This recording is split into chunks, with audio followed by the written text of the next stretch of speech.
Bienvenue à la deuxième jam de Creative Machine, qui est une jam d'animation boostée à l'intelligence artificielle pour expérimenter, tester et questionner également ces outils. Les films vont se faire par équipe, des pros, des étudiants. Côté encadrant, on a des profils qui sont très variés. On a des personnes qui travaillent dans le live, dans l'animation, qui sont plutôt techniciens, un peu plutôt auteurs, des profils production qui peuvent étudier ça avec un autre point de vue. Les outils IA sont aussi très coûteux. Ça nous permet de pouvoir financer ces outils tout au long d'un week-end, alimenter le débat, tester, comprendre. C'est vraiment le cœur de notre réflexion chez Creative Machine.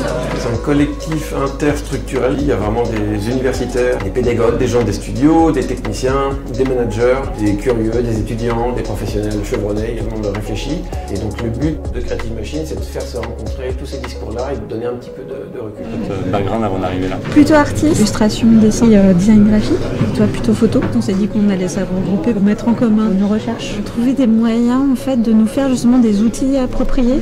Moi je suis encore étudiante et mes partenaires ils sont professionnels. Un profil assez technique, créatif, on touche un peu à tout et là c'est l'occasion de se réunir et de voir. Vous n'êtes pas trop effrayé par ce genre de choses? Non, et par ce genre de formation.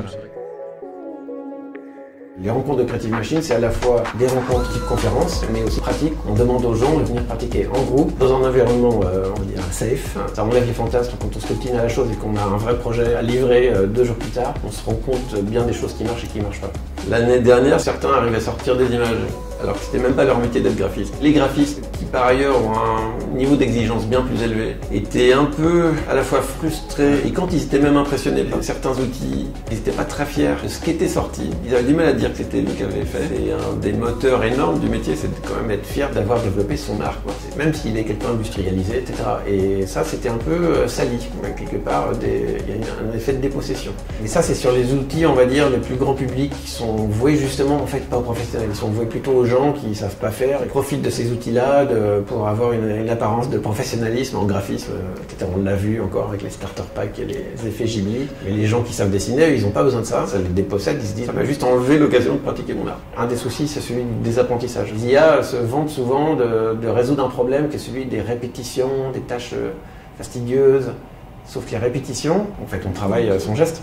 Et c'est même cette année en plus étudié par des chercheurs en sciences humaines qui sont très intéressés par l'expérience qu'on vit et la suivent de manière scientifique. Je suis doctorant-chercheur. Ce qui m'intéresse, c'est de savoir comment les équipes elles travaillent avec les outils d'intelligence artificielle, quelles sont les répercussions sur leur processus créatif. Il y a une première question qui est comment on mesure la créativité. Donc pour cela, on a des modèles qui existent. Et puis il y a des modèles qui commencent à émerger pour mesurer la créativité assistée par intelligence artificielle. J'arrive avec une grille d'observation. Je vais par exemple regarder à quel point les humains ont un contrôle sur les IA qu'ils utilisent. C'est vraiment de l'observer de la manière la moins biaisée possible et pas céder à représentation sociale ou médiatique qui parfois martèle le mot IA comme un buzzword finalement. Il y a des profils qui vont être assez émerveillés parce que l'IA peut faire et en même temps cet émerveillement tutoie la frustration et ça c'est « Ah ça marche pas comme je veux, non c'est pas ça que je veux, pourquoi il me fait ça, je comprends pas ». Les équipes ne peuvent pas aller au bout de ce qu'elles projetaient. Elles doivent faire des compromis, elles doivent s'adapter, c'est une forme de dialogue qui se forme entre IA et humain. Et donc ouais, frustration, un peu d'émerveillement et un troisième mot peut-être, fun. Parce qu'on teste des choses, l'IA elle part dans tous les sens et ça provoque parfois des rires, des réactions un peu circonspectes. En tout cas moi de ma perspective c'était fun à regarder. De la perspective des jammers peut-être que c'était un peu plus complexe.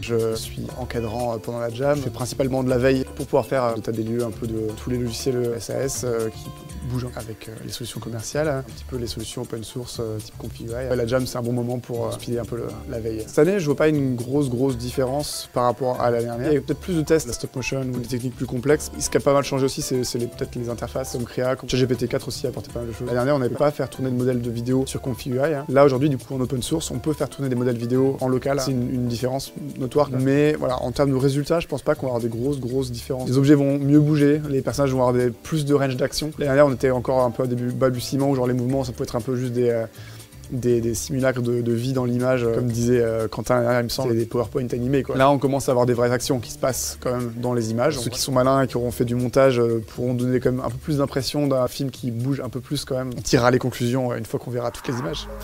Alors, qu'est-ce qu'il donne? Oh bien. Il le met à la bouche. C'est pour le mou. C'est comme quand il tombe. Ah oui.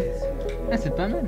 L'intelligence artificielle, tout ça pour la vitesse, ça sert un peu à rien d'aller vite si au final ce qu'on fait c'est moche et ça le fait pas, alors que la tortue qui elle fait tout traditionnellement, et elle prend son temps, donc certes elle va plus lentement mais au moins à la fin elle a un bon rendu.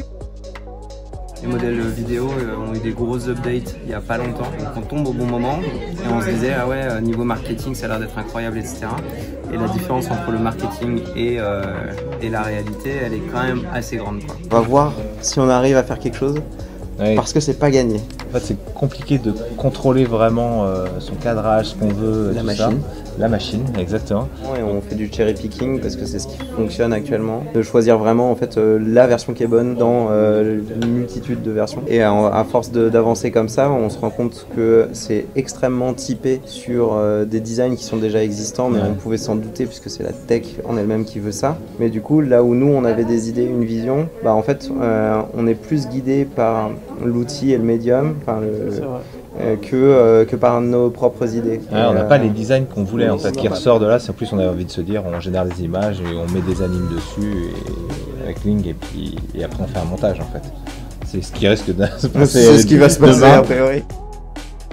Cette année, on a près de la moitié, plus de la moitié, j'ai pas les chiffres en tête, de professionnels et dont des gens dont c'est devenu le métier officiel dans des sociétés. Et ça, c'est une nouveauté. Il y a un métier qui n'a pas encore de nom. Ils sont des gens, souvent très techniques, entre autres en effets spéciaux, qui manipulent toute la journée des modèles qu'en testent plein et qui les implémentent dans des pipelines. Faire de la veille technologique sur l'IA, c'est vraiment le cœur de mon travail. Prendre ce qui est utile et voir comment je peux l'intégrer dans des workflows professionnels préexistants. Moi, je suis plus sur ConfiUI, qui est le logiciel, on va dire, le plus difficile d'accès et qui va être vastement utilisé dans l'industrie. Ça se veut vraiment être un hub de tous les modèles d'intelligence artificielle générative. Ça permet d'avoir une interface nodale unifiée dans laquelle on construit des workflows et ça permet aussi de faire des opérations de type upscale, gagner du détail, gagner de la définition. Et ça permet d'être hyper précis, que ce soit dans le contenu ou dans la composition, ou même dans le lighting ou même dans le style graphique par rapport à une appli qui est hébergée sur un SaaS ou dans le cloud. Donc c'est un peu ce mariage entre appli hébergée type Runway ou Kling et Confi qui a beaucoup été utilisé dans la Jam.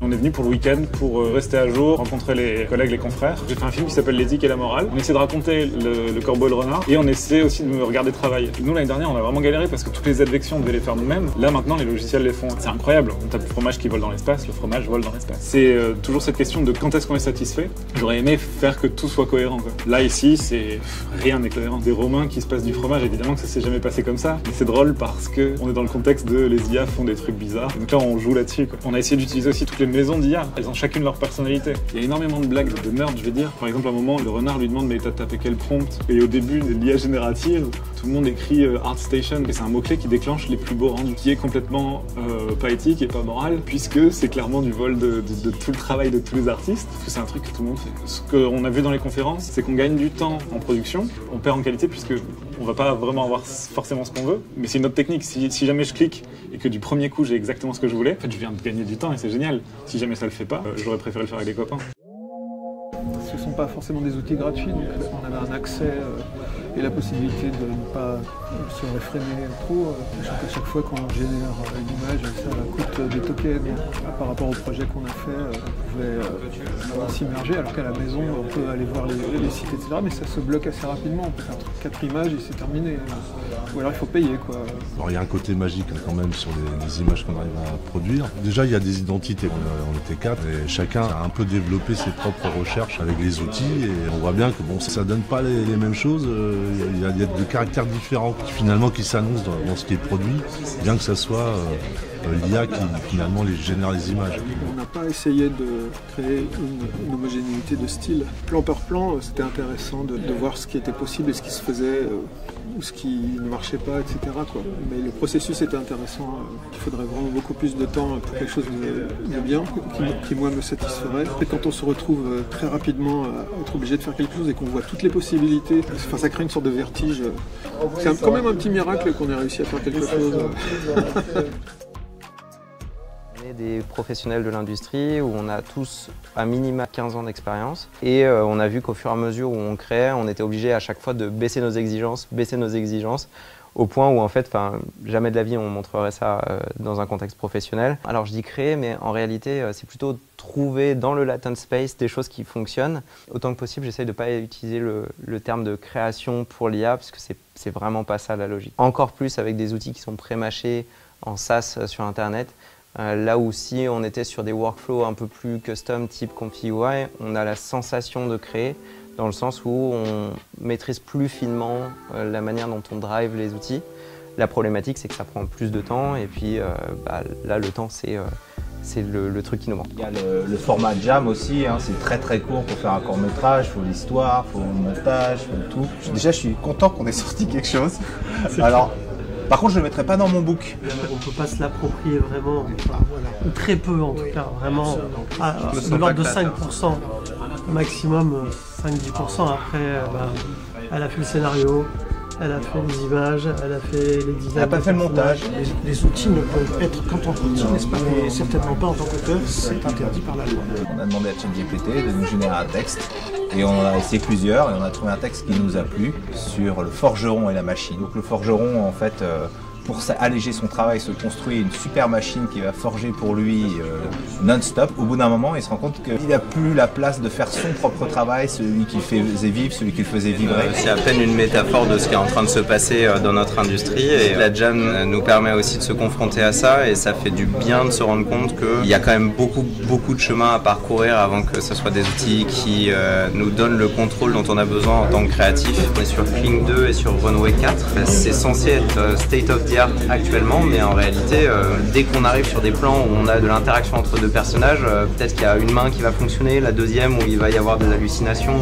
C'est que des micro-mouvements, on est obligé de faire du micro-mouvement. Moi j'ai vraiment senti en fait, en fonction du modèle, presque une DA en fait, une poussée vers quelque chose en fait. Et c'était dur de rester au On même en niveau. vient à la question des propriétés intellectuelles sous-jacentes dans le nuage latent, qui sont là, et comment va-t-on faire pour qu'elles ne deviennent que ce à quoi elles ont droit, c'est-à-dire une vraie source d'inspiration et pas une injonction à aller vers tel ou tel type d'image, alors que c'est pas tout à fait ce qu'on désire, mais on l'accepte parce que le résultat est là, sans la quantité d'heures de travail qu'il aurait fallu pour la décider vraiment. De manière personnelle, je me serais encore plus limité du fait du coût en fait, de génération monétaire de ces images-là. Là où en fait, si c'était sur ComfyUI, je pourrais me dire bon bah c'est du temps machine que je vais essayer d'optimiser. Cette notion de se contraindre à cause de l'argent qui nous est directement montré devant les yeux, c'est particulier pour travailler surtout sur la créativité. En fait, ça avance catégorie par catégorie. Première chose qui a été très au point, ça a été tout ce qui était manipulation de texte. Donc on l'a vu avec ChatGPT. Donc ça pour les VFX, ça nous aide moyennement. Après il y a eu l'image qui est arrivée. Et ça allait assez vite entre les premières versions de Midjourney en 2022, le moment où ils ont eu le photoréalisme quasiment à tous les coups. Il y a eu 18 mois, 2 ans en ce moment, on est en train de voir des grosses avancées au niveau de la vidéo IA. On commence à avoir des outils où on est vraiment en contrôle sur ce qu'on fait, où on peut guider la composition de la vidéo. On ne peut pas encore générer des trop longues durées. On sent que le closed source a toujours un peu son avance par rapport à l'open source. Si on se repose sur une solution extérieure, déjà tu as une dette technologique. Si ton application, pour une raison ou pour une autre, elle ferme, tu peux plus continuer à produire. Et ensuite, tu n'es pas souverain de tes données. Quand tu travailles en film, en VFX ou en pub, tu n'as pas envie d'envoyer les données de tes clients sur un serveur qui n'est pas à toi. Je pense qu'il y a un vrai enjeu sur les modèles soit open source, soit closed source, mais que tu puisses héberger dans tes murs. C'est pour ça que Comfy tient une place hyper importante pour les entreprises, parce que c'est vraiment le soft qui te permet d'interagir facilement avec des IA que tu hostes localement sans dépendre de l'extérieur. L'IA intégrée dans le pipeline à différentes étapes de la fabrication, pour moi c'est faisable dès maintenant, il y a déjà des gens qui le font. Que dès lors qu'on entre dans l'IA comme moteur de rendu, Photoshop je sais pas à quel point c'est vrai, mais ils disent que leur modèle d'IA est légal, en tout cas entraîné sur des données propriétaires, hein. Mais clairement, si c'est juste pour rajouter de la matière photographique par-dessus une source 3D contrôlée par un graphiste, c'est juste un moteur de rendu en fait, hein, c'est tout. Au même titre que t'es pas choqué par les denoisers IA ou les upscalers IA, l'essence créative elle est pas là. Mais par contre oui, quand on commence à faire du image to vidéo et que du coup on utilise le résultat de la vidéo pour faire un film, là c'est plus questionnable. Ça fait aussi des qualités d'image qui sont assez pauvres. Réussir à faire ce qu'on veut exactement avec ça, c'est extrêmement difficile en fait. On voit les gens qui, pendant la jam, essayent de suivre un storyboard, de faire à leur personnage exactement l'action qu'ils veulent faire. Il y en a qui sont frustrés, il y en a qui s'en amusent et qui prennent les erreurs de l'IA et qui changent leur idée pour aller dans le sens de ce que l'IA a bien voulu leur donner. Donc les gens qui viennent de l'animation, je pense qu'il y a une bonne frustration parce que du coup on n'est pas du tout habitué à contrôler les choses dans ce sens-là. Moi, je suis directrice de production en animation. C'est un sujet que je trouve très intéressant puisqu'en fait, les nouvelles technologies impactent directement la manière dont on va produire. Le but de cette jam cette année, c'est vraiment de comprendre et tester les outils, voir leurs limites aussi et les biais sur lesquels ils peuvent être entraînés. L'intelligence artificielle, est-ce que c'est quelque chose qui est réservé aux techniciens, aux développeurs? En fait, pas du tout. Là, on s'aperçoit qu'il y a des artistes qui peuvent prendre les choses en main, des techniciens, des producteurs aussi. Et là, comme on est vraiment beaucoup à faire de la veille tous ensemble sur le Discord, on peut vraiment rassembler l'information. Grâce au LinkedIn, on fait des résumés de la semaine, disponible en général le mercredi. On essaye d'être présent aux grands événements de l'année, donc Annecy et les Radiraf. Et c'est vrai qu'on aimerait beaucoup exporter cette jam dans d'autres pôles qui sont très importants pour l'animation, le jeu vidéo ou les effets spéciaux. Pour l'instant, c'est sur une grosse base de bénévolat. On a, je crois, besoin de plus en plus d'ambassadeurs. Si on veut aider, contactez Creative Machine, @ambassadeur dans le Discord de Creative Machine. Déjà, on sait que l'aide va être utile pour les prochaines rencontres de Creative Machine à Rennes l'année prochaine, mais peut-être même dans un moment intermédiaire autour des Radiraf à Angoulême. Les aides sont les bienvenues. Comme on est à plusieurs endroits de la France, mais qu'on se croise régulièrement dans des événements, ça me fait plaisir de me dire qu'on retrouve des gens qui sont intéressants, intéressés, bienveillants, avec qui on va pouvoir discuter de tous les sujets. Le Discord permet de fédérer en fait une communauté autour de ça. Au moment où justement la qualité d'Internet est en train de baisser drastiquement à cause de la génération d'IA pour faire beaucoup de pages Internet qui servent pas à grand chose pour agréger de la publicité, etc. Ça fait du bien en fait d'avoir cette humanité présente dans un outil numérique. Qui que ce soit que j'entends parler, des politiques, des économistes, des chercheurs, des scientifiques, des professionnels sur le terrain, plus on connaît le sujet, moins on est sensible aux effets d'annonce. Tout le monde dit qu'il y a vraiment un effet d'injonction. Il y a une bulle, donc ça c'est presque rassurant de voir que tout le monde est d'accord là-dessus. Quand on est dans une forme de guerre, une guerre commerciale, mais en plus il y a des guerres en ce moment sur le terrain, et il y a de l'IA dans ces guerres-là qui est employée. En fait, on se retrouve un peu comme il y a presque 100 ans, au début d'une guerre où, comme disait Jean-Paul Sartre, on n'a jamais été aussi libre que quand on était dans l'occupation. C'est-à-dire qu'en fait, chaque choix qu'on fait, il est super fort. C'est presque un choix forcément politique. C'est forcément le moment où la réflexion elle est encore plus précieuse et où les valeurs, en l'occurrence de l'Europe, le respect des droits d'auteur, le respect des droits de plein de gens d'ailleurs, dont on sait que les IA peuvent permettre de les cibler plus et les manipuler plus. C'est important de mettre en avant les outils de réflexion, des concepts de convivialité. C'est un terme technique en fait, d'étude des techniques, la convivialité, de résilience, le respect des droits. Et ça va être important qu'en Europe, on continue à se saisir de tout ça. Qu'on se rende compte que c'est pas juste des discours intellectuels qui n'ont pas vraiment de sens dans la vie de tous les jours. En fait, ça en a pas mal.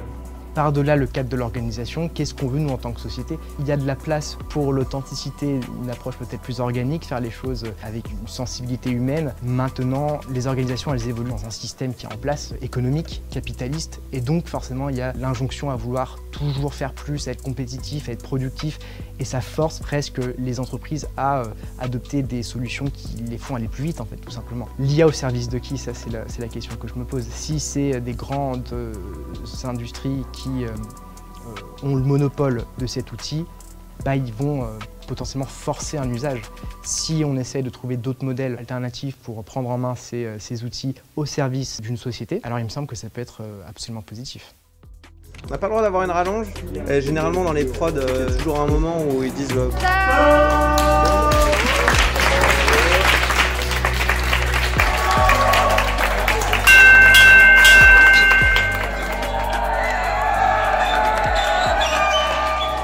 Il créa une machine luisante et vive, promettant repos, miracles et merveilles.